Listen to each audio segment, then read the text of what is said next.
Bismillahirrahmanirrahim. Assalamualaikum warahmatullahi wabarakatuh.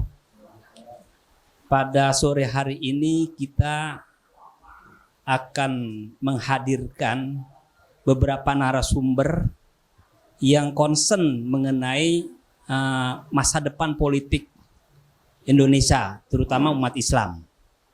Karena kita lihat bahwa peta politik kita ini, ya umat Islam itu memang 87,5% kok di Republik ini, sehingga harus juga kita berjiwa besar, harus bisa mewakili umat Islam gitu. Nah, untuk itu judul podcast kita ini adalah Partai Umat adalah partai alternatif umat Islam. Nah, nanti kita akan eksplorasi bersama beberapa narasumber, Bang Ajwar, Bang McDenny, dan Bang MS Ka'ban. Sehingga diharapkan dengan podcast kita ini menghasilkan narasi dan diksi mengenai partai yang bisa merepresentasikan umat Islam, terutama partai umat sendiri, dan bisa menjadi harapan gitu.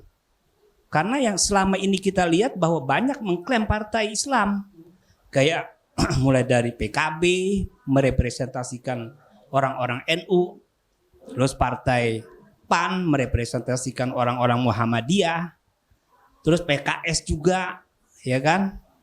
Nah ini banyak klaim, tapi kenyataannya umat Islam yang milih itu cuma sedikit gitu. Padahal ceruk kita ini 87,5% gitu. Kok kenapa ceruk cuma dapat dikit gitu? Nah, Partai Umat ini sebagai partai baru, tapi sebenarnya dia punya pemikiran-pemikiran yang sudah mengakar gitu. Terutama tokohnya sendiri seperti Pak Amin Rais, ya kan, Bang Ka'ban sendiri yang sudah malang melintang di dunia politik. Nah, kita harapkan ini Partai Umat menjadi sebuah trigger gitu, menjadi sebuah mengangkat umat Islam dan bisa berlabuh gitu umat Islam ke partai ini. Nah, dalam podcast kita ini kita eksplorasi peluang dan tantangannya partai umat ini sehingga diharapkan menjadi solusi gitu terhadap bangsa ini. Nah, untuk itu yang pertama saya coba kasih untuk kesempatan Bang Ka'ban coba mengenai profil Partai Umat, terus juga bagaimana melihat permasalahan bangsa juga, terus solusinya. Nah, silakan Bang Ka'ban. Baik, bismillahirrahmanirrahim. Assalamualaikum warahmatullahi wabarakatuh. Tentunya ini Bang Ipang, Bang Edward, Mol, dan semua para pemirsa yang mengikuti acara diskusi ini. Jadi, hari ini kita sudah sama-sama memahami bahwa untuk ikut terlibat di dalam kekuasaan pemerintahan itu, jalur yang dibuka itu adalah jalur partai politik. Jadi partai politik itu adalah merupakan jalan atau kendaraan yang menapaki jalan untuk mencapai tujuan. Nah, ya terus terang, ketika berbicara partai, ya, apalagi tadi disinggung dengan Partai Umat. Partai Umat ini sedang dalam proses. Dalam proses, apakah dia bisa ikut pemilu atau tidak. Nah, ini persoalan administrasi yang dihadapi oleh semua partai-partai politik. Nah, tentu kita berharap dengan kesungguh-sungguhan dari semua elemen-elemen partai di seluruh Indonesia, mudah-mudahan Partai Umat bisa ikut pemilu yang akan datang. Nah, secara simbol ya, simbol Partai Umat itu adalah menjadi esensi, ya, menjadi esensi dalam falsafah kita bernegara. Yang di tengah-tengah Garuda Pancasila itu kan bintang. Nah, bintang itu disimbolkan cahaya Tuhan. Nah, jadi di sini bagaimana spirit ketuhanan, spirit senantiasa bertitik tolak pada kebenaran dan keadilan. Ya, jadi bagaimana semangat, ya, ruh, spirit, etos. Nah, coba tuh. Jadi bagaimana etosnya, ruhnya, spiritnya, semangatnya adalah semangat dari cahaya kebenaran untuk mewujudkan keadilan. Nah, makanya kemudian yang menjadi trigger, ya, untuk men-trigger kemajuan itu, memang kita harus menanamkan jangan ada kezaliman. Nah, kezaliman itu terjadi itu ketika kekuasaan atau ketika negara sudah tidak mampu lagi berjalan di atas nilai-nilai kebenaran yang tertuang di dalam formula-formula perundang-undangan itu. Jadi di mana undang-undang itu tidak dijalankan secara benar, itu adalah kezaliman. Nah, makanya ini harus dilawan. Jadi sebagai partai, kita ingin menyadarkan anggota dulu. Ya, kita ingin menyadarkan anggota, menyadarkan pengurus. Jadi seluruh pengurus partai, ya, dan seluruh anggota-anggota yang dia bersimpatik terhadap Partai Umat, dia harus mulai dari dirinya dulu.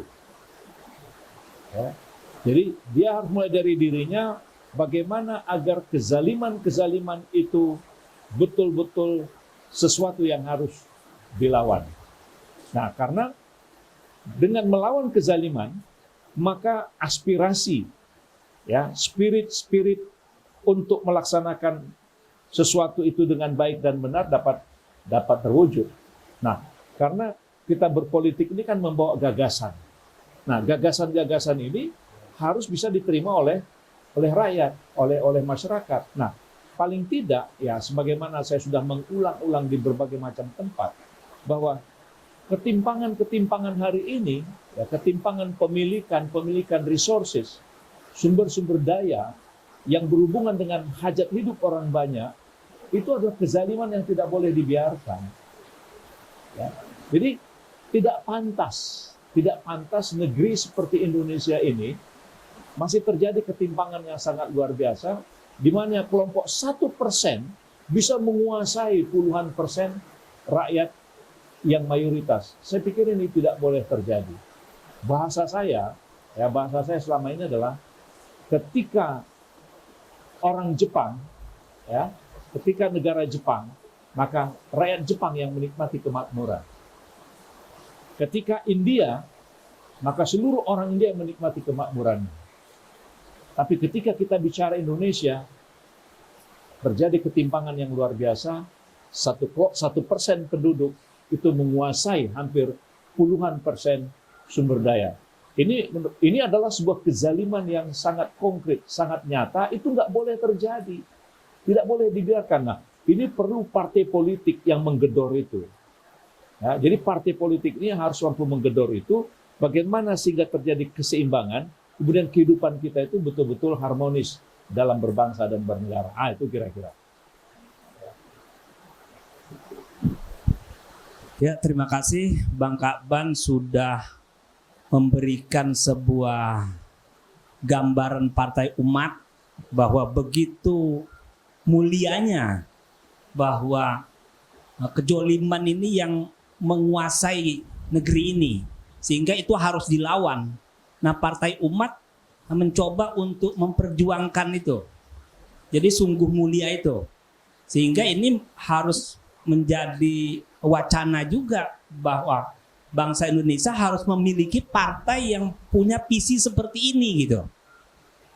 Nah, untuk itu coba kita eksplorasi lagi dari Bung Denny yang kita harapkan mempunyai visi-visi kebangsaan terhadap Partai Umat yang harus bisa dikonkretkan, direalisasikan.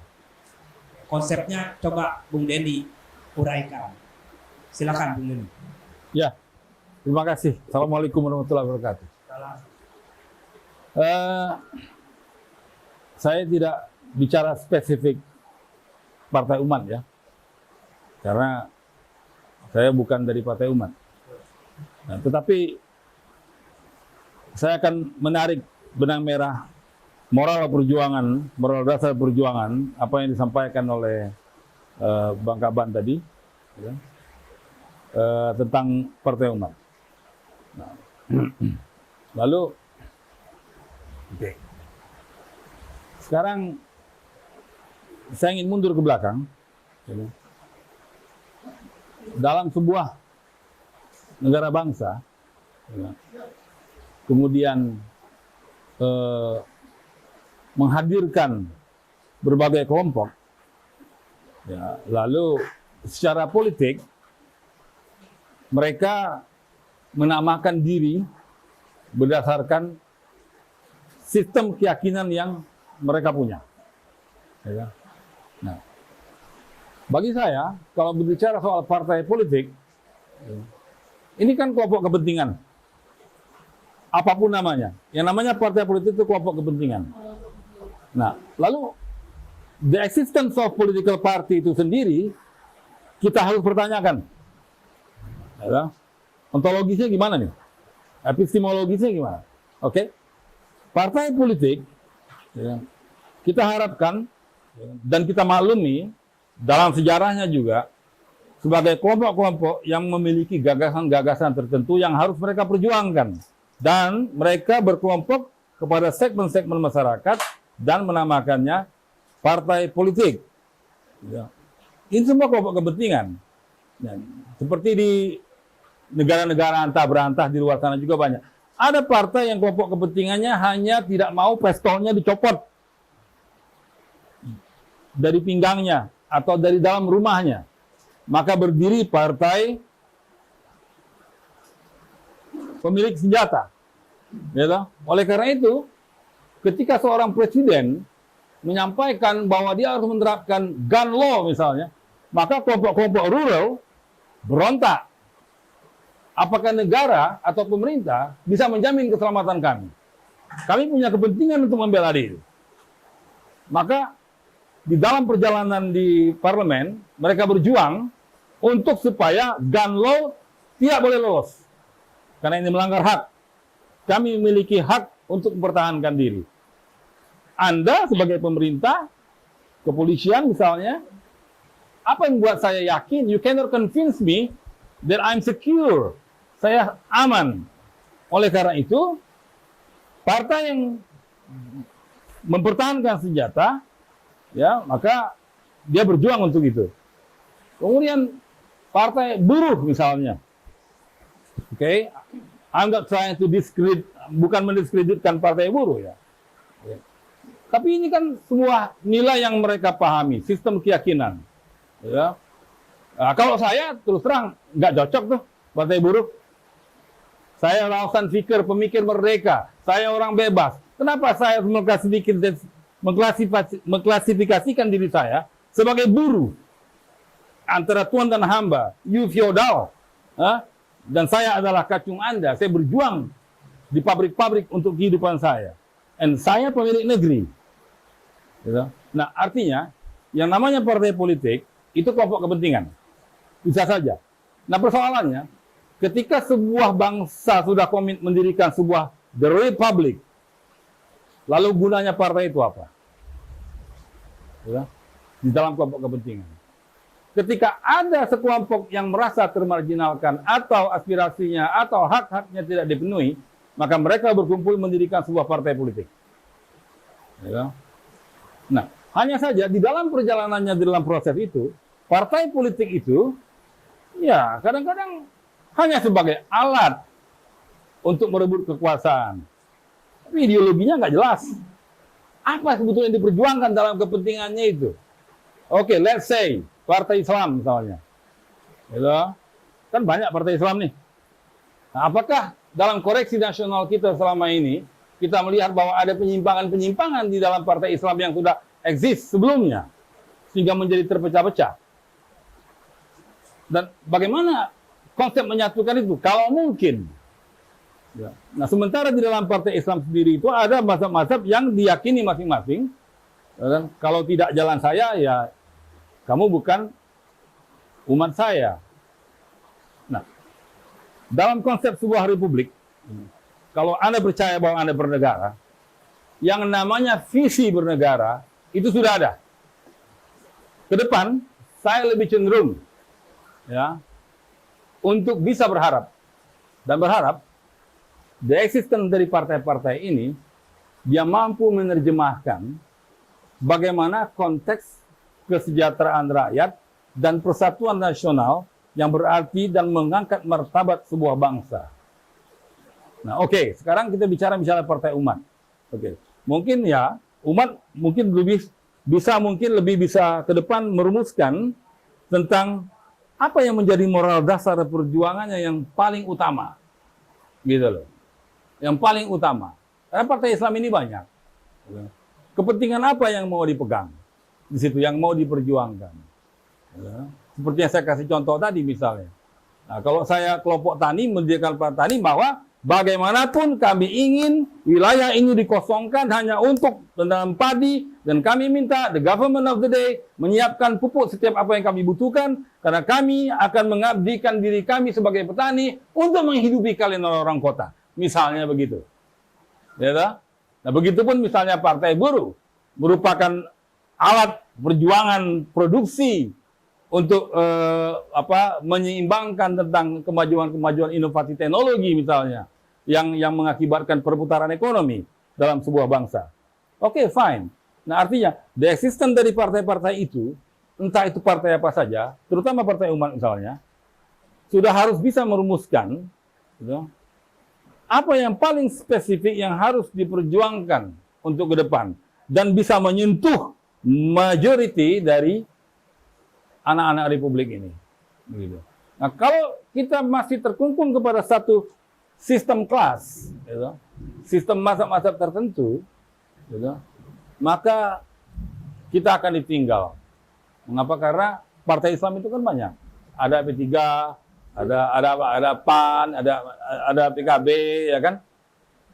Nah sekarang, apakah partai umat memiliki satu tren tertentu yang mampu mengaverage semua kepentingan itu yang tidak dimiliki oleh partai lain, gitu loh. Nah, itulah yang menjadi moral dasar perjuangannya yang saya harapkan demikian kalau partai umat ini mau besar, saya pikir. Jadi memang harus ada, karena harus diakui bahwa semua partai adalah kelompok kepentingan. Tetapi kepentingannya bagaimana? Nah, makanya saya pikir ini berkaitan dengan misalnya kalau kita mendirikan sebuah partai, kemudian kita berharap orang yang dari partai kita memimpin negeri tersebut, maka ya kan, apa yang menjadi moral dasar perjuangannya, ideologinya itu nyambung. Dan harus diingat, apapun bentuk dari visi itu harus universal. If not universal, forget it. Ya kan? Anda tidak akan diterima dan tidak akan mendapat suara mayoritas. Nah, untuk mendapatkan universalitas pemikiran ini, saya pikir memang harus di partai umat harus punya think tank yang mampu masuk kepada nilai-nilai kritikal tentang kehidupan berbangsa secara umum. Di samping secara khusus tentu mempertahankan akidah dan lain sebagainya itu wajib ya umum. Tetapi ada hal-hal yang harus menjadi moral dasar perjuangan yang mampu menyentuh kepentingan semua orang ini. Ya kan? Nah, sayangnya di dalam perjalanan republik ini saya melihat partai-partai ini, ya, mereka tidak ada satupun yang punya technical engineering yang seperti itu. Dia bicara banyak yang coba. Visi kami, kalau kami ini, kami akan begini, akan begitu. Nanti sekolah gratis. Oh, come on. Bukan itu partai politik. Pilihlah saya sebagai anggota DPR. Nanti sekolah gratis. No. Jadi, kalau visi itu sudah jelas. Ya, kecuali kalau kita mau merubah visi bernegara. Nah, itu lain lagi. Perjuangannya menjadi lebih berat. Nah, sebaiknya partai ke depan itu masuk kepada technical analysis bagaimana konteks kesejahteraan umum bisa tercapai dalam kaidah-kaidah Islam yang diyakini. Ya kan, seperti misalnya, saya kasih contoh nih. Ya kan? Di sini ada pajak. Kita umat Islam percaya ada zakat. Apa gunanya tuh badan ambil zakat misalnya? Kalau mau berpikir kritis. So what gitu? Apa peran mereka kepada ini? Enak banget ya pemerintah. Umat Islam ini sangat berbaik hati, menghidupi diri mereka sendiri tanpa bantuan pemerintah, misalnya, ala kadarnya aja. Ya kan? Emang betul, tapi kan bagaimana misalnya menerapkan konsep zakat itu kepada sistem pajak, misalnya, ya dong? Begitu loh. Bagaimana konsep-konsep baitul mal dan lain sebagainya itu dalam konteks social welfare state, ya, di mana hak hidup manusia terjaminkan terlepas daripada Anda beragama apa, Anda hidup di Indonesia. Oke, kebetulan partai kami yang memimpin yang berakidah Islam, tetapi Islam yang bagaimana? Itu kita harus mampu merumuskan itu. Sepanjang kita tidak mampu merumuskan itu, ya rakyat pun tidak akan pernah terdidik dan akan selalu gamang dan selalu ya pokoknya mati hidup gua partai A, mati hidup gua partai B, irrational. Gitu. Nah, kita berharap sekali ya sebagai sebuah partai baru yang namanya Partai Umat ini mampu merumuskan itu. Ya, nah, saya pikir ya, saya melihat kan background orang-orang yang ada di Partai Umat kan ya cukup berpikir bagus orang-orang backgroundnya ya. Tetapi bagaimana mereka bisa menyatukan visi tentang bagaimana how to implement the ID dari moral perjuangan sebuah partai yang bernama Partai Umat itu, dia lebih bersifat bisa diterima universal untuk dari Sabang sampai Merauke. Nah, kalau Anda menemukan itu, maka Anda akan menjadi pilihan, ya kan? Di samping partai-partai Islam yang lain. Saya pikir begitu. Ya, sebagai alternatif. Ya, bagus sekali McDenny memberikan satu pencerahan kepada kejumudan berpikir, kejumudan perpolitikan kita. Karena ini memang kita lihat dari partai-partai yang ada itu sudah jumut melihat perpolitikan kita. Artinya stuck gitu. Nah, ini salah satu terobosan gitu bahwa kita memang perlu ijtihad baru gitu tentang politik sehingga akan bisa menjadi moral bersama ya dan bisa menjadi umat Islam tempat berlabuh gitu. Nah, ini kan harus dimiliki nih oleh partai umat nih. Karena memang pilihan itu sesuatu yang rasional dan realistis. Tidak bisa kita memilih itu lagi padahal dia tidak berprestasi. Misalnya partai-partai yang ada kayak PKS, PKB, P3, PAN gitu. Nah, itu saya pikir itu nggak mungkin juga umat ini ke depan ini pemilih itu memilih itu lagi karena tidak signifikan gitu melakukan perubahan-perubahan bagi umat Islam. Makanya ya gagasan McDenny ini bahwa partai umat harus lebih realistis lagi, lebih mendasar lagi dan harus mempunyai moral dasar. Bagaimana sebenarnya umat Islam ini tertinggal kebodohannya, ini harus diperangi ya kan? Bagaimana konsepnya? Artinya kejoliman itu harus dituangkan pada tataran-tataran praktis gitu. Tidak hanya sebatas konseptual gitu. Kejoliman bentuknya apa itu harus diimplementasikan dalam tataran yang lebih praktis. Sehingga ini menjadi solusi gitu buat bangsa ini. Nah, diharapkan itu diskusi kita ini dalam podcast ini lebih menukik lagi. Nah, saya akan memberikan kepada narasumber Bung Azwar untuk coba mungkin punya gagasan yang lebih baik tentang partai umat yang lebih menukik lagi. Ya, silakan Bang Azwar. Terima kasih Bapak Moderator. Assalamualaikum warahmatullahi wabarakatuh. Saya sudah mendengar dari paparan dari Bapak Kaban tadi mengenai profil daripada Partai Umat. Kemudian juga saya sudah mendengar dari seorang filosof dari Don Denny ya, Pak Denny, yang menjelaskan mengenai filosofi ya, dari partai ataupun negara. Saya ingin melihat dari sisi yang lain, yang dipahami oleh masyarakat awam, karena bahasa Denny agak tinggi ya, kalau saya agak sedikit rendah. Begini saja, kalau menurut saya partai-partai yang ada yang sekarang ini, itu kalau ditanya suka kejoliman enggak? Suka ketidakadilan enggak? Tidak ada. Semua kan bilang kami pejuang. Nah, tetapi dalam hal ini sekarang, kenapa sekarang kondisi masyarakat kita kok banyak yang tertinggal ya? Banyak yang miskin, banyak ketidakadilan, banyak pengangguran, ya toh, dan sebagainya. Ini tentu ada sesuatu yang tidak beres dalam pengelolaan negara kan gitu. Nah, diharapkan partai politik lah sebagai kekuatan yang memang harus mengkoreksi apa yang terjadi di negara ini kan begitu. Nah, sekarang kita lihat partai umat, partai baru, kita lihat dulu ke belakang. Yang sekarang berkuasa, yang punya wakil-wakil di parlemen, dua partai-partai besar. Ya, toh. Semuanya memperjuangkan rakyat. Tidak ada yang tidak memperjuangkan rakyat, kok enggak tidak mendapatkan dukungan. Kan gitu. Tapi dalam perjalanannya dilihat bahwa partai-partai ini lama-kelamaan itu tidak seperti partai tidak lagi sebagai partai yang memperjuangkan rakyat.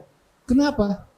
Karena ya kalau lihatlah Nasdem tidak bisa dilepaskan dari personalnya, yaitu Pak Surya Paloh. Yang orang menganggap bahwa Nasdem itu punya Pak Surya Paloh kok. Ya, PDI partai yang besar juga. Orang melihat, itu Bu Mega yang punya. Sebuah decision beliau yang menentukan akhirnya. Kita lihat lagi partai lain, Demokrat, Pak SBY. Nanti, tunggu dulu. Nah, jadi lucunya di dalam negara kita ini, masalah partai politik itu tidak bisa dilepaskan dari masalah-masalah personal. Ini yang lucunya. Sehingga mau tidak mau ya, tidak disadari sifat feodalisme itu sebenarnya masuk dalam partai. Masuk dia, mau tidak sadari. Bicara kebangsaan segala macam juga jadinya jadi bius. Bius, kenapa? Jelas ke orang sudah tahu sekarang ini. Ya tahu pemiliknya siapa, ya sudah tahu. Bagaimana nantinya siapa yang menentukan itu.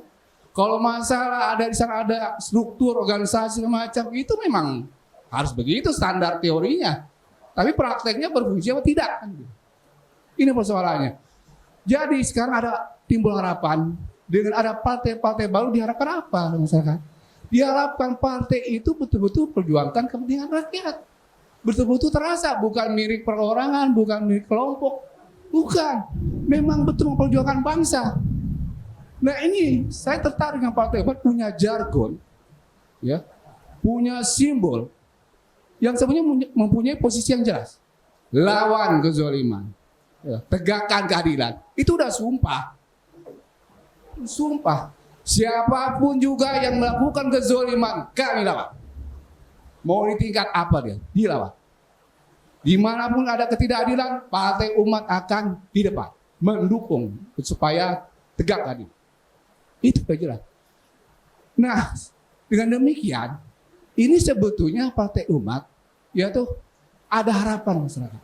Nah, tinggal selanjutnya bagaimana partai umat ini mampu, yaitu merumuskan seperti yang bilang, dengan punya konsep bagaimana menyadarkan masyarakat bahwa sebetulnya negara, kalau tadi Pak Dedi mungkin terlalu pesimis, ya negara nggak ada, negara ada secara teori, tetapi secara fungsi belum maksimal betul. Dengan demikian saya harapkan bahwa partai umat ini mampu dia mengkomunikasikan kepada masyarakat rakyat, pada banyak masyarakat bahwa partai kami itu beda, bukan partai Amin Rais. Kami bukan partai Amin Rais. Kami ada betul-betul partai yang memperjuangkan rakyat. Siapa saja pemimpinnya, silakan siapa yang mampu. Nah ini yang diinginkan masyarakat ini, masyarakat itu tahu tidak sama dengan partai-partai yang sebenarnya. Ya? Jadi saya harapkan begitu. Nah langkah-langkah kedepannya inilah perlu bagaimana partai umat menarik simpati yang sebagian masyarakat bahwa betul-betul partai umat adalah partai yang nasional, bukan partai juga umat Islam, tidak, umat Kristen, siapa saja silakan masuk partai umat. Tidak melihat identitasnya apa, tapi dia punya pemikiran yang tinggi, yang cerdas, punya kemampuan, silakan. Ya, jadi partai yang terbuka. Saya harapkan begitu. Ini yang sementara saya ingin ke depan. Mudah-mudahan mungkin Pak Kawan bisa lebih dalam lagi. Bagaimana ke depan? Terima kasih. Ya, terima kasih, bagus sekali Bung Azwar sudah memberikan sebuah role model ya tentang bagaimana Partai Umat, ya gagasan gitu, role model gagasan, sebaiknya Partai Umat bagaimana ke depan. Karena memang ya kita harus realistis juga ketika kita memerangi kejoliman, ketidakadilan. Tapi ini kan harus diwujudkan dalam bentuk-bentuk tataran praktis itu, implementasinya. Nah sekarang apakah Partai Umat sudah mempunyai roadmap gitu, artinya agenda-agenda politik yang sampai menukik, mendasar, sehingga ini menjadi satu solusi gitu buat bangsa ini. Ya saya pikir coba Bang Kaban mungkin banyak lebih tahu tentang masa depan Partai Umat dan visi misinya serta program-program kerjanya. Ya silakan Bang Kaban. Ya, jadi terima kasih ini. Jadi apa saya sangat tambah motivasi ya yang lebih kuat terhadap apa yang disampaikan saudara Denny tadi ya. Bagaimana kita melihat bahwa partai itu satu sisi adalah gagasan, partai itu juga satu sisi dia adalah kepentingan. Nah, sudah tentu kita membangun partai ini ya betul-betul melihat apa yang menjadi persoalan bangsa yang harus diselesaikan, yang harus diatasi. Nah, kita optimisme yang saya yakini bersama-sama dengan Partai Umat ini adalah karena tren atau siklus kita bernegara ini, pada setiap kali ada persoalan-persoalan bangsa yang sangat krusial, ya, ada persoalan-persoalan yang potensi perpecahan bangsa, itu selalu umat Islam itu selalu menjadi pemersatunya. Umat Islam itu memberikan solusi untuk mengatasinya. Saya kira ini satu contoh ya bagaimana pada waktu kita awal-awal kemerdekaan ya, pada waktu awal-awal kemerdekaan ketika ada kelas 1, kelas 2, ketika sekutu-sekutu datang ya, mereka mau menjajah kembali Indonesia. Nah, dengan spirit fatwa jihad ya, dengan spirit fatwa jihad itu ternyata itu membangun solidaritas yang sangat utuh sehingga seluruh komponen bangsa itu tergugah dan kita pertahankan Indonesia. Nah, itu saya kira itulah yang melahirkan 10 November. Nah, begitu juga pada saat setelah kita merdeka ya, kita sudah sepakat di 18 Agustus 1945 dengan Undang-Undang Dasar yang disepakati oleh seluruh tokoh-tokoh bangsa pada waktu itu berjalan, tapi kemudian bisa kita lihat bagaimana ada Undang-Undang Dasar sementara 50. Ya. Nah, Undang-Undang Dasar sementara 50 itu solusinya waktu itu adalah perlu ada pemilu. Perlu ada pemilu. Nah, yang ingin jadi catatan adalah sejarah mencatat pemilu tahun 55 itu lagi-lagi kekuatan politik Islam. Ya, kekuatan politik Islam memberikan solusi bagaimana kita berkonstituan dan merumuskan arah negara kita ini. Nah, begitu juga ketika terjadi tahun 65, masyarakat Muslim seluruh Indonesia rame-rame melawan usaha-usaha untuk memporak-porandakan bangsa ini. Begitu juga reformasi tahun 98. Munculnya B.J. Habibie mampu mencegah kita dari keterpurukan. Nah, jadi artinya ada event-event, ada peristiwa-peristiwa di negara ini, ketika negara ini sedang menghadapi masalah, itu komponen-komponen kekuatan umat Islam selalu tampil untuk menyelamatkan. Jadi, terhadap persoalan-persoalannya, saya kira persoalan bangsa kita, saya katakan cukup kompleks, tapi secara spesifik, kita harus fokus, ya. Kita harus fokus agar ketimpangan, ya.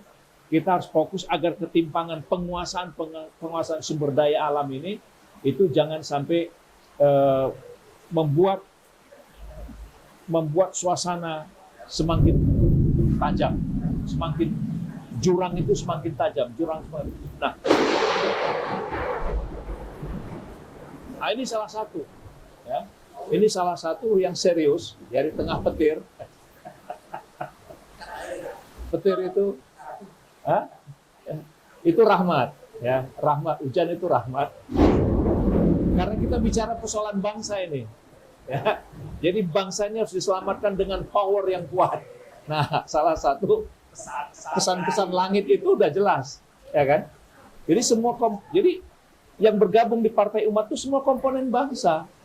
Jadi betul dikatakan Saudara Edward tadi, kita berbicara masalah umat ini, seluruh komponen bangsa yang mau terlibat ikut mengatasi masalah bangsa ini gabung dengan umat.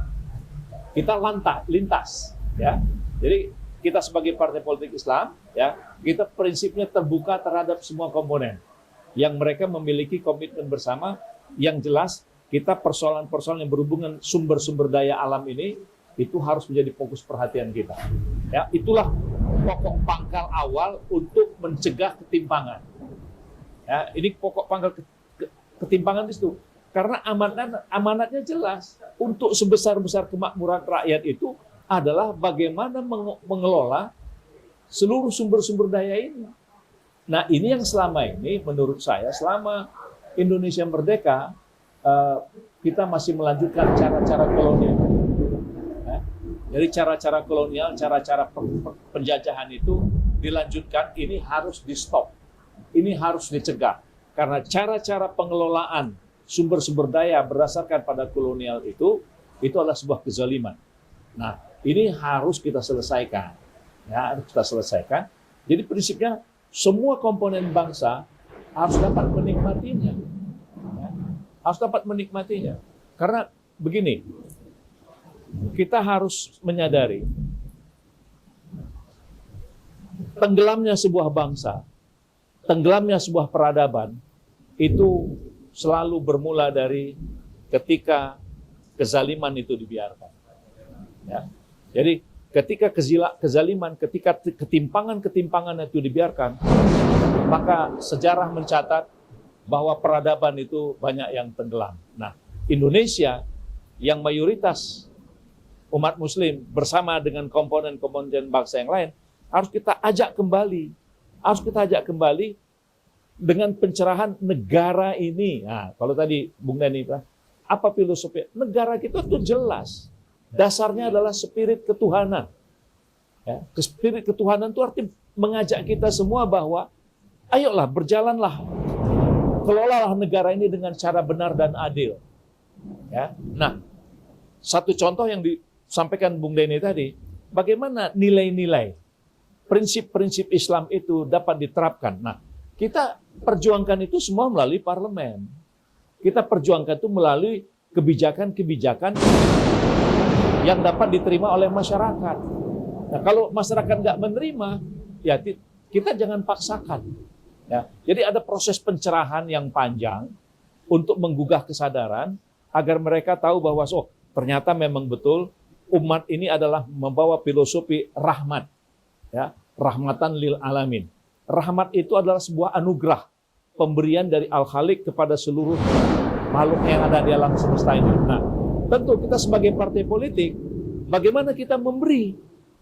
Kita memperjuangkan sesuatu yang ada di Republik ini untuk rakyat kita. Nah, ini pandangan filosofi ini yang harus saya katakan tadi, harus dimulai dari diri semua fungsionaris, semua pengurus, dan semua mereka-mereka yang mau terlibat di dalamnya. Jadi bukan hanya sekedar sebuah slogan, ya, bukan hanya sekedar sebuah impian, tapi ya itulah. Jadi kalau kita mengatakan sesuatu, ya tapi tidak kita kerjakan, ya yang adalah kebencian, adalah keamarahan masyarakat. Nah, jadi bagaimana kita antara apa yang menjadi cita-cita kita itu, ya, apa yang menjadi filosofi kita itu bisa kita terjemahkan secara operasional. Nah, sudah tentu itu sangat tergantung pada bagaimana rakyat memberikan dukungan. Jadi, dukungan rakyat inilah yang harus kita kita raih? Ya, tentu karena banyak partai-partai politik Islam, kita akan bekerja sama. Ya, kita akan bersama menggalang kekuatan itu secara bersama-sama karena kita ingin memberikan untuk bangsa ini, untuk negara ini. Jadi jangan kita biarkan suasana yang seperti sekarang. Ya, suasana seperti sekarang. Kenapa timbul istilah oligarki? Kenapa? Kan oligarki itu kemudian lebih sempit lagi ditunjukkan hanya kepada naga-naga. Ya, 99 naga. Menurut saya dalam konteks ini, dalam cerita negara yang berkeadilan, itu tidak boleh terjadi. Tidak boleh terjadi. Dan saya yakin para naga-naga itu pun mereka merasa risih hidup di tengah-tengah suasana seperti itu. Nah, umat ya harus mampu untuk menimbulkan keseimbangan itu. Ya, agar supaya kita mengelola negara ini secara bersama-sama. Tapi umat memimpin dalam bentuk bagaimana menangkap aspirasi-aspirasi masyarakat, aspirasi rakyat dengan pengukuhan melalui penguatan-penguatan hukum-hukum yang menurut kami ini perlu banyak pembenahan. Ya, paling tidak Undang-Undang Cipta Kerja itu harus dihapuskan. Ya, karena undang-undang ini tidak menimbulkan keadilan. Ya, karena undang ini justru menyuburkan ketimpangan-ketimpangan yang tidak boleh terjadi. Itu, Bung Denny. Ya, terima kasih kepada Bang Kaban yang sudah banyak memberikan sebuah wacana partai umat yang seharusnya bagaimana dan juga cukup konkret, artinya bisa diimplementasikan dalam kehidupan sehari-hari karena berdasarkan dari filosofinya itu sangat realistis diturunkan ke bawah pada tataran praktis dengan melihat pergolakan politik dari tahun per tahun sehingga partai umat memberikan respon yang memang sedang dibutuhkan gitu, penyelesaian masalah bangsa ini. Nah, untuk itu partai umat kita harapkan juga bisa menginternalisasi dirinya, artinya nilai-nilai melawan kejoliman dan ketidakadilan itu harus diinternalisasikan dalam kepengurusannya sehingga dia nanti akan bisa mempengaruhi mempengaruhi masyarakat, rakyat untuk dibawa kepada bagaimana memerangi kejoliman dan ketidakadilan secara konkret. Nah, itu mungkin dari pesan saya, tapi untuk closing statement masing-masing narasumber kita harapkan closing statementnya dari Pak Edward. Silakan Pak Edward. Terima kasih Pak Moderator. Kita tahu ya bahwa pemilu nanti tahun 2024 itu 60% generasi muda. Jadi generasi muda ini tentunya harapan kita ke depan itu. Bagaimana bangsa. Kemudian juga ternyata partai umat juga dipimpin oleh seorang pemuda yang memang cukup punya kemampuan teknologi tinggi. Ciri kehidupan ke depan kan teknologi menjadi sesuatu yang sangat menentukan gitu kan. Terutama masalah IT ke depan. Nah, dengan kondisi teknologi ke depan yang makin persaingan makin tinggi, tentunya di partai umat sendiri pun tentu kita harapkan adalah orang-orang yang juga paham mengenai teknologi IT di depan. Jadi artinya orang-orang yang punya kapasitas ilmu dan teknologi yang mumpuni lah, ya, yang mumpuni yang memang dibutuhkan. Bagaimana untuk mewujudkan cita-cita partai umat dan sekaligus cita-cita bangsa kita sebetulnya, ya. Selain persoalan-persoalan yang sifatnya yang selalu muncul ya, seperti masalah perbedaan visi, pandangan dengan partai-partai lain, itu mudah-mudahan kedepannya mungkin kurang sehingga partai ini benar-benar bisa menjadi partai ya bisa diterima di segala kalangan gitu, bisa masuk pada generasi muda. Gitu. Jadi dengan demikian mungkin Partai Umat saya harapkan bisa menjadi salah satu atau menjadi 5 partai besar nanti 2024. Saya harapkan ya. Nah itu harapan saya. Makasih. Ya, terima kasih Bung Edward. Harapan kita semua Partai Umat menjadi solusi terhadap partai-partai umat Islam yang selama ini jumud, sehingga ini menjadi alternatif untuk umat seluruhnya, seluruh bangsa Indonesia. Nah, untuk itu saya akan berikan closing statement kepada Bung Denny. Silakan Bung Denny.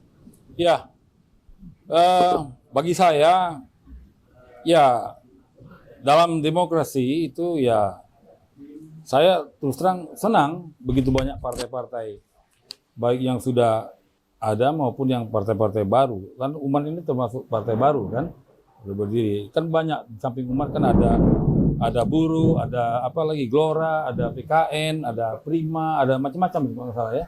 Yang baru-baru itu kan, yang berusaha untuk ikut pemilu besok ini. Ya, artinya saya hanya berharap bahwa setiap partai itu memiliki moral dasar perjuangannya yang spesifik terhadap terhadap apa yang menjadi moral dasar perjuangannya. Misalnya Buruh mau perjuangkan apa, kemudian apalagi ada Gelora, ada apa lagi, ada PKN, ada Prima, ada macam-macam lah partai kalau kita lihat ya.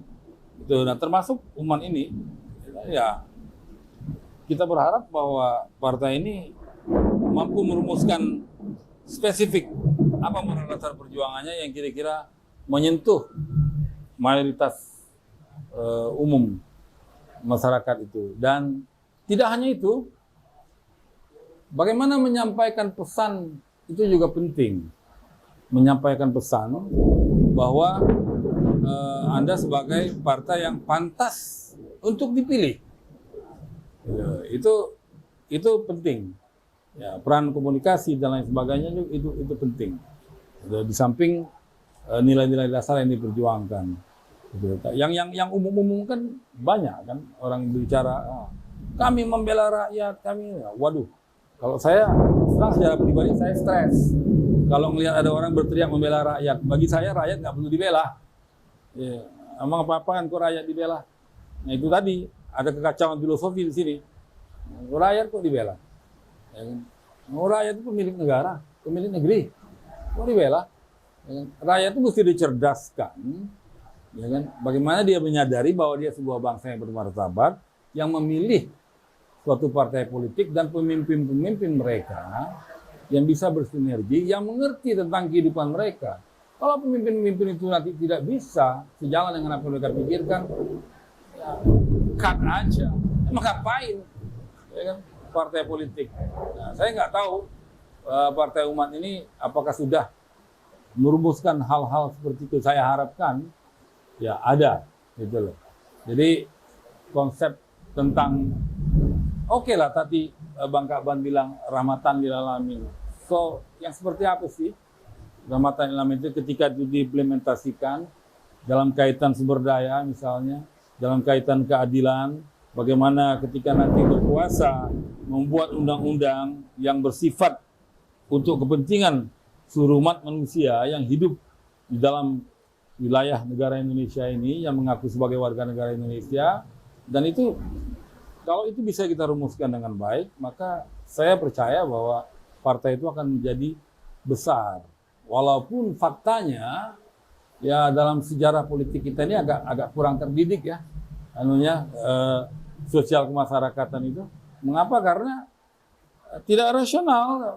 Mereka euforia memilih, saya milih A, milih B, milih C, bahkan ada yang bersedia untuk mati untuk memilih seseorang. Tapi apa sih sebetulnya? Itu harus dibuka. Nah, berharap bahwa partai Umat ini, di dalam Al-Quran itu kan banyak tuh. Kalau mau ditarik spesifikasinya tentang bagaimana mengatur kehidupan dunia ini, mengatur kehidupan umat ini. Seperti yang saya bilang tadi, ya kan? Ketika Anda membaca Al-Ikhlas, what does it mean? Apa artinya itu? Ya kan? Alilas itu. Daulat Tuhan, daulat alam, daulat manusia. Wallahu wahad, Allahu samad, lam yalid wa lam yulad. So what does it mean? Apa artinya? Apakah Partai Umat mampu menerjemahkan itu dalam konteks keadilan sosial? Ya kan? Jaminan bahwa Anda dilahirkan di bumi tidak untuk miskin. Ya kan? Dan Anda harus berontak kalau Anda miskin. Ya kan? Turunkan itu pemerintahan. Jangan membiarkan diri Anda dizolimi oleh sebuah keadaan atau sebuah politik. Kalau politik membuat sebuah janji, ya janji, ya biasalah janji. Ya kan?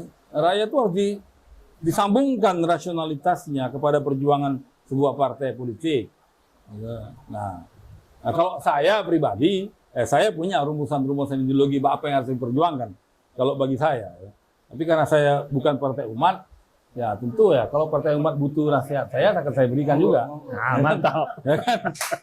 Tentang bagaimana merumuskan dan menurunkan ayat-ayat itu ke dalam konteks yang universal. Gitu kan, itu banyak sekali loh anunya.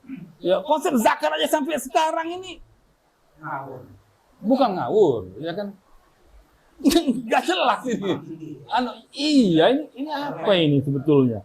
Begitu loh. Tetapi apakah orang alergi, orang yang berlainan agama, bagaimana menerjemahkan zakat itu bahwa tidak saja milik umat Islam, bahwa rahmatan lil alamin? Itu kan ada trik-trik tersendiri bagaimana mengimplementasikannya ke dalam sebuah kebijakan ketika Anda menjadi pemimpin besok atau Anda duduk sebagai anggota DPR. Ya. Nah, bagaimana partai merumuskan itu? Jadi, partai itu memang sudah harus punya konsep, ideologinya tuh sudah harus ada rumusan-rumusan itu. Nah, itulah yang menjadi kekuatan. Apabila itu mampu disampaikan dan diterima, Anda akan menjadi pilihan.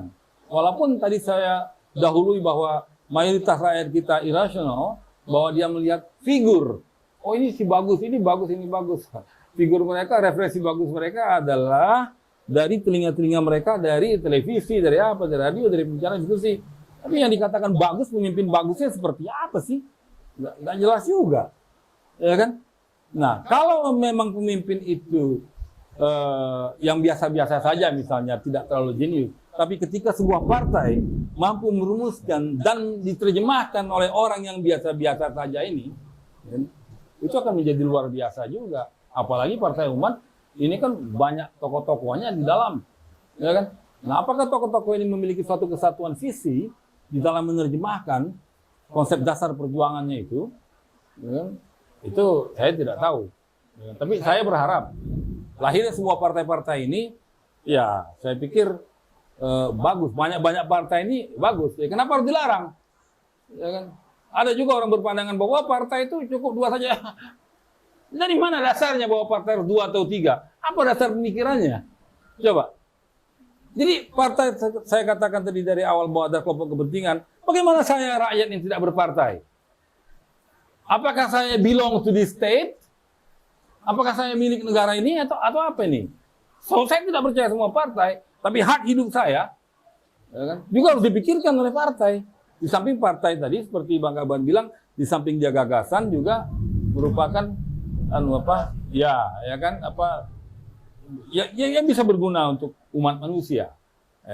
Terutama stelsel kita di dalam Republik Indonesia yang berguna bagi rakyat Indonesia. Ya, persetan amat dengan negara-negara luar sana. Ya kan? Ya Indonesia itu dulu dipikirkan. Apa yang menjadi persoalan paling utama bagi umat Islam di sini? Nah itu, yang pasti mayoritas umat kita ini miskin, itu yang pasti. Terkutuk semua kita nih kalau kita tidak mampu melawan itu semua. Cara melawannya bukan pasang bom di badan, ya kan? Ya medan yang tersedia adalah partai politik, ya kan? Bukan kaki-kaki independen. Partai politik. Makanya saya katakan tadi bahwa organisasi tertinggi di dunia itu tesisnya adalah partai politik. Karena dialah yang mengantarkan Perdana Menteri, mengantarkan Presiden, mengantarkan wakil-wakilnya. Nah kalau itu sudah tidak mampu ya kan, menangkap skop yang lebih luas dari kepentingan rakyat sebuah bangsa, nonsen aja udah. Kita akan sama seperti partai-partai yang lain. Akan sama seperti partai-partai yang sudah ada. Yang notabene katanya melupakan rakyat, misalnya gitu. Padahal kan kalau rakyat yang sejati itu sebetulnya nggak begitu peduli juga. Ya kan? Apakah rakyat kalau saya tidak berpartai kemudian saya dicuekin dari negara yang saya kehilangan hak saya? Enggak juga kan. Makanya saya bilang partai politik kelompok kepentingan. Nah, bagaimana kelompok kepentingan itu mampu merumuskan moral dasar perjuangannya untuk kepentingan semua umat, ya kan? Nah, di sana Anda berdiri. Begitulah kira-kira menurut saya. Jadi ya, I am happy begitu banyak partai-partai di Republik ini, terutama Partai Umat. Semoga besar. Amin. Mantap, Di amin. Republik ini. Ya, terima kasih Bung Denny, bahwa memang pilar demokrasi kita ini salah satunya ada partai politik. Ya, partai politik itu alat agregasi, artikulasi, ya kan? Jadi memang ini harus ditata benar-benar. Betul kata Bung Denny, harus tataran ideologi itu harus diwujudkan pada tataran-tataran praktis, sehingga nilai-nilai ideologi itu tercermin dalam tataran praktis kita gitu, dalam program kerja, dalam kebijakan. Nah, ini yang mungkin harus dihadirkan oleh Partai Umat yang menjadi harapan kita semua. Kalau tidak, sulit, karena itu positioning Partai Umat ini mau di mana gitu. Apakah sama dengan partai-partai Islam yang lain yang akhirnya cuma ceruknya juga cuma ya nggak lebih dari 5% ya kan? Nah, kita harus punya positioning nih Partai Umat ini. Betul kata Bung Denny, harus benar-benar tatarannya ideologis itu harus diimplementasikan pada tataran praktis, sehingga rakyat awam itu harus akan bisa menerima gitu. Oh, ternyata ini Partai Umat solusi. Mari kita dorong mereka supaya bisa memerangi kezaliman dan ketidakadilan. Nah, untuk itu closing statement dari Bang Kaban dan ini Sudah, ya memang Bang Partai Kaban Umat dengan dua. ya kita harapkan nih Bang Kaban bisa juga akan memberikan pencerahan kepada kita bahwa Partai Umat ini menjadi solusi terhadap bangsa ini, bukan hanya umat Islam. Ya, coba Bang Kaban silakan. Ya, jadi saudara sekalian, Bung Denny, Bung Ajwar, Bung Edo, dan semua yang hadir, ya, kehadiran partai politik dalam membangun peradaban itu sebuah keharusan. Ya, apalagi tesis Bung Denny mengatakan bahwa organisasi tertinggi itu adalah partai politik, karena partai politik itu diakui, ya, disahkan, ditetapkan melalui undang-undang, dia punya peran yang besar dalam menentukan masa depan kehidupan sebuah peradaban. Nah, Partai Umat, ya Partai Umat itu, ya, Partai Umat itu sesuai dengan apa yang terus menjadi spiritnya, ya, menolak, melawan segala macam bentuk kezaliman dan menegakkan keadilan. Itu adalah satu frame yang tidak boleh lepas, karena itu adalah bagian yang tak terhindarkan dari tentu apa yang selama ini sudah kita dengar, Vox Populi, Vox Dei. Ya, jadi bagaimana suara-suara keadilan, ya, suara-suara kebenaran, ya, bahwa suara rakyat itu adalah yang harus didengar, karena rakyat selalu merindukan keadilan dan kebenaran. Dan itu adalah perintah Tuhan di dalam melahirkan kita sebagai aktivis-aktivis politik ini.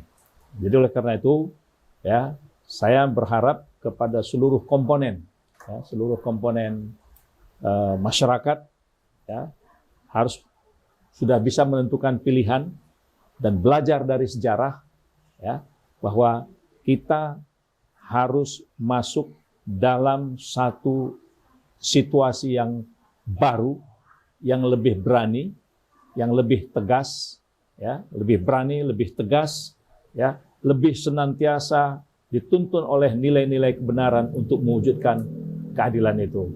Dan itulah rahmat. Jadi rahmat itu adalah sesuatu yang diberikan, ya, diberikan karena perjuangan. Ya. Jadi kita sebagai partai politik akan memberikan kepada rakyat ini, karena rakyat adalah the owner, rakyat adalah pemilik saham terbesar, maka rakyat harus menikmati saham-sahamnya di dalam kehidupan. Nah, itu partai politik. Nah, mudah-mudahan Partai Umat ada di situ.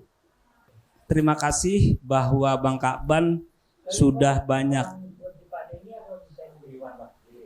ya think tank Terbuka. sangat Terbuka terbuka lebar. menjadi think tank Pasar Umat ya kan. Ya, jadi saya nggak bisa simpulkan ini sudah banyak sekali ya kan ide-ide yang brilian. Saya cuma bisa bilang bahwa inilah membangun peradaban sesuai dengan kata Al-Qur'an. Innallaha yughayyiru ma biqaumin hatta yughayyiru ma bi anfusihim. Jadi Ada bakat. memang harus menjadi perubahan gitu bagi bangsa ini, karena Allah memang sudah memberikan amanatnya untuk merubah menjadi lebih baik. Nah, mudah-mudahan bermanfaat podcast ini. Billahi taufiq wal hidayah. Wassalamualaikum warahmatullahi wabarakatuh. Kita harus segera